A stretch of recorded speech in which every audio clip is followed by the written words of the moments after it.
You don't get too far into the book before we discover something called Dhar's Conjecture. Can you explain it to us and the story that led you to a point where you chose to declare it?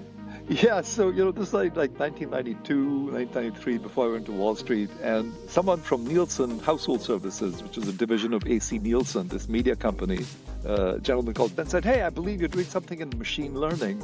We've got this massive data set where we track 50,000 households and everything that they purchase. Can you look at this data set and tell us if there's anything interesting, because we sell information?" So I said, sure. So he gave me the data set, and I cranked my genetic learning algorithm, and it spat out a whole bunch of stuff. And Dennis came back 2 weeks later and said, "Did you find anything?" And I said, "Yeah, but I have no idea what it means."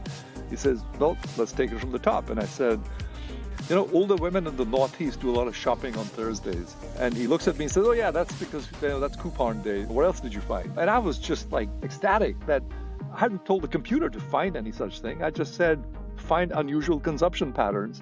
And it was amazing that it actually made sense to him. And as I went through the rest of the patterns I found, they all made sense. And I've encountered this phenomenon so many times. The same thing on Wall Street, where I was working with a proprietary trading group, and I found that certain volatility conditions led to better performance than others. And I found the reasons for that much later, right? And so I call it Dhar's conjecture, which is patterns emerge before reasons for them become apparent.